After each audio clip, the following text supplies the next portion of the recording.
Well, welcome back everybody. It's another beautiful day in the shop.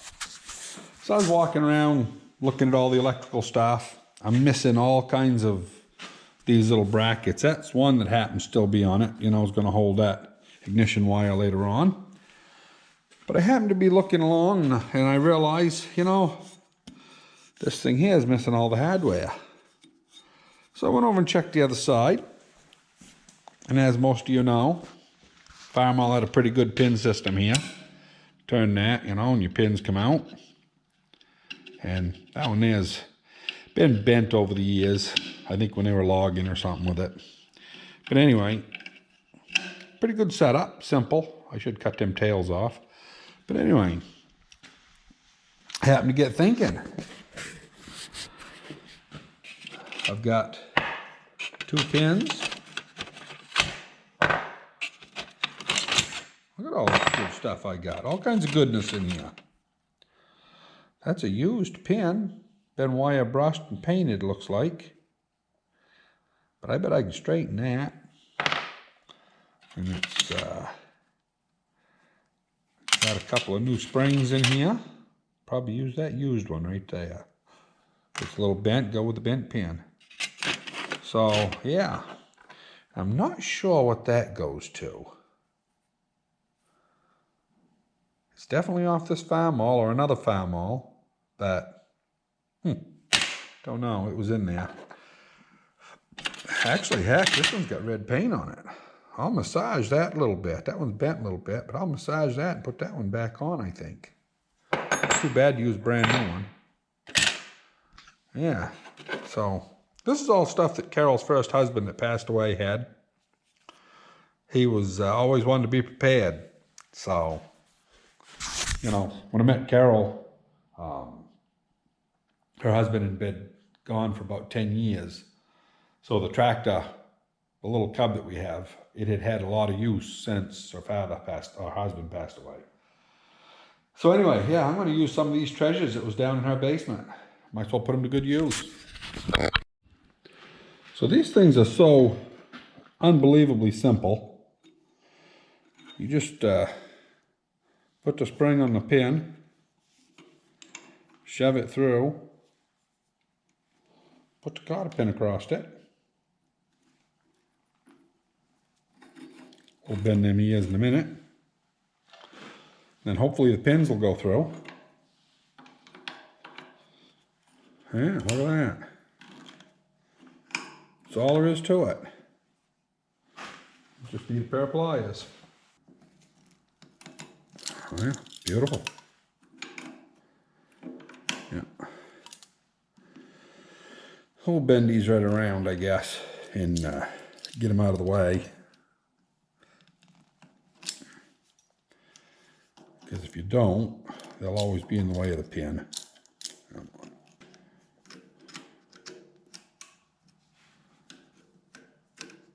Come on. Beautiful. I guess that just shows how cheap my father was. No, it won't. Good. That's all there is to it. Yeah. Never's had that set in ever since I was a kid. Always just threw a bolt in it. And it was that easy to fix. Because all this stuff's available, you know? It's not like it can't be bought. Anyway, just another little thing to do. So I've been looking in the books. This here is supposed to be clamped right here to a clamp. There's supposed to be a clamp right here. Then it goes under here and gets put in that same track. There's supposed to be 2 clamps down here that hold it underneath the battery box. So that's the root of that cable. This is not supposed to be there. Now, according to the book, it's supposed to go over to this bolt hole right here, which I'm not sure if that's correct or not, but I am going to move it because I got a new end I'm going to put on. It's been in need of one for a lot of years. And let's see, the electrical, other than that, it's good when it gets to here. It's supposed to have a bracket right here that guides it through here so it don't chafe. And then it's supposed to have a bracket down here behind the generator. And you can see there's an eye or a loop in the end of that. Now, whether or not they had a tin tie that went through that, like a zip tie, but you know, piece of mechanics wire held it, I'm not really sure. I've never seen an original one, so it's beyond me. If anybody's, you know, wants to make a comment, if they know what that's supposed to hook into, I'm just gonna make a wire tie thing for it. And on this side, this battery terminal here is supposed to go on a bracket right up here. Then it's supposed to go in behind all this stuff here. And, which I don't know as I'm going to actually put it there, because there's just so much stuff in there. They've got them coming in and then coming down from the top, but there's really not enough room. Not with the throttle and everything there. So I'm probably going to leave this one on this side where it is, but I do need to get some more holders made, you know. I need to make one for up here. Not too many for the wiring though. And I do have lights for it. Believe it or not, I bought lights for this thing years ago. And they've just been sitting in the other room.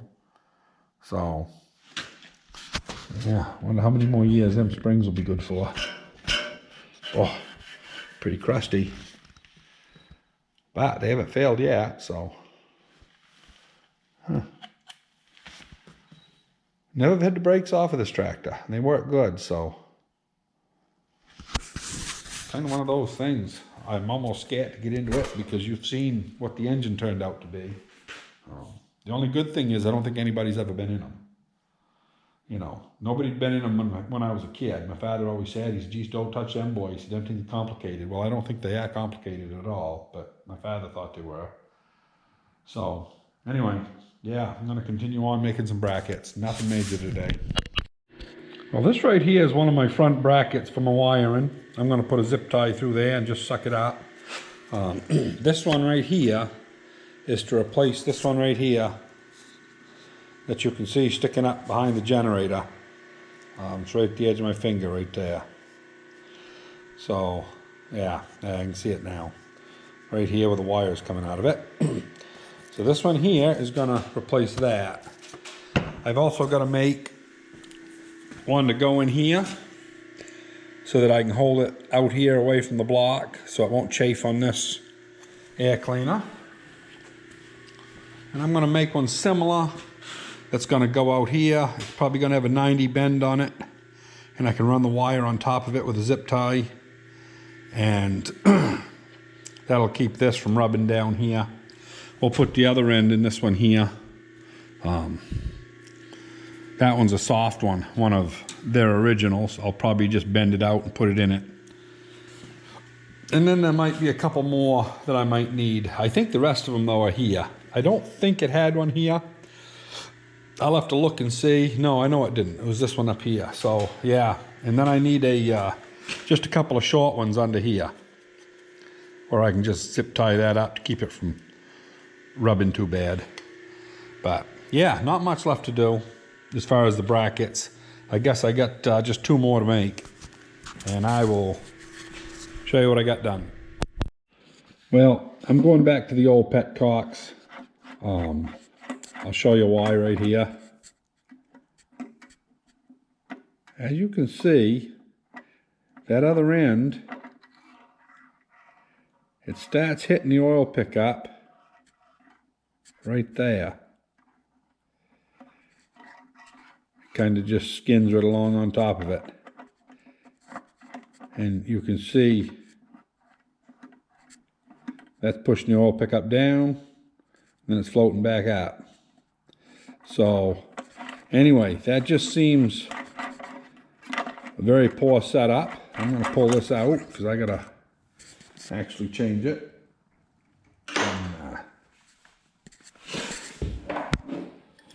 I've got all the stuff to do it with, so luckily I didn't throw nothing away. Wow, I put that on there tight.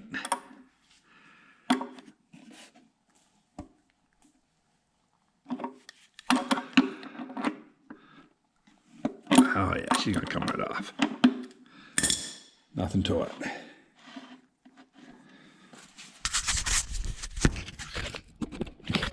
Hopefully you're in the focus there, but I did good on the first one. I didn't lose hardly a tablespoon.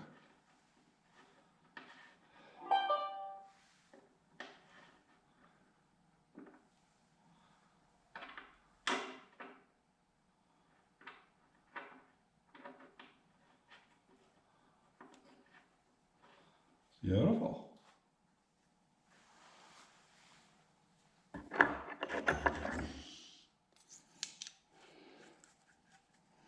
That might work in an H or an M or something, I'm not sure, but it doesn't work in a Super C. Or at least I don't think it does. Well, we'll just go back to the old style.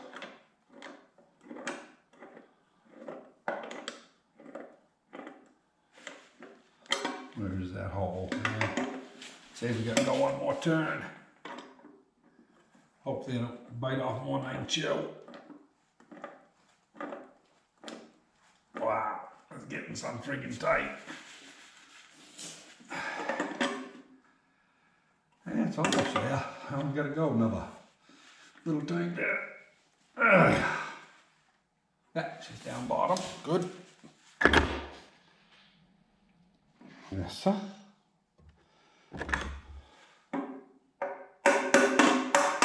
Get them loose enough you can move them with your hands.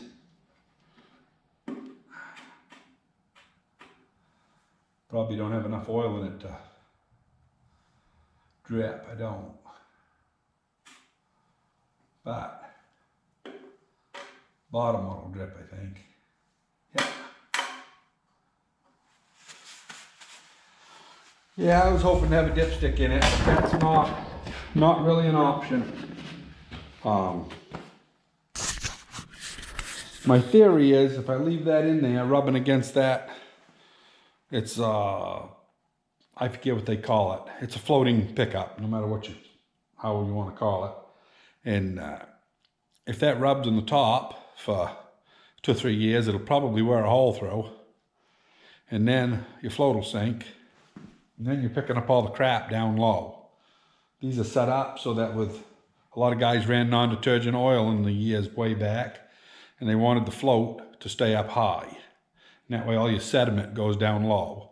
And that was the only reason they had a floating oil pickup. Plus, if you go up a real steep hill and you get all your oil in the back of the pan, it'll drop down and supposedly not starve. But if it wasn't for being floating, they'd have had it down close to the bottom anyway. So that was their design, was to float it on top, and I want it to keep floating. It's floated all these years, so yeah, I think that's a bad setup for a Super C. So anyway, I'm gonna keep on going on stuff.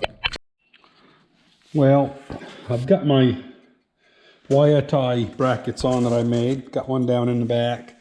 These here are gonna be the type that you just put a zip tie, black zip tie through it. You know, put some red paint over it and it should be good as new. Kind of curious about these. This is the original one. Nothing but a rubberized piece of canvas, or you know, canvas belting. And this just a crap piece of rubber. And I'd like to know if it was originally supposed to have the piece of rubberized canvas. So anyway, if anybody else out there that knows, I'd love to know the answer to that, because if it is supposed to have a piece of rubberized canvas, I believe I got a piece somewhere, and we'll just throw these to the trash, put it back like it's supposed to be. That's just a curiosity question. And anyway, as you can see, I couldn't stop. I ordered another throttle plate. This one here, as you can see, it's wore right out. So I figured if I was going that far, I ordered all the rebuild kit for the touch control. So gonna get into that. Yeah, so much for being a quick, you know, oil pressure issue. But anyway, that's all right. We got time. And yeah, so I'm gonna let you go. This is gonna be the end of this video, and the next video is gonna be fun. See you next time.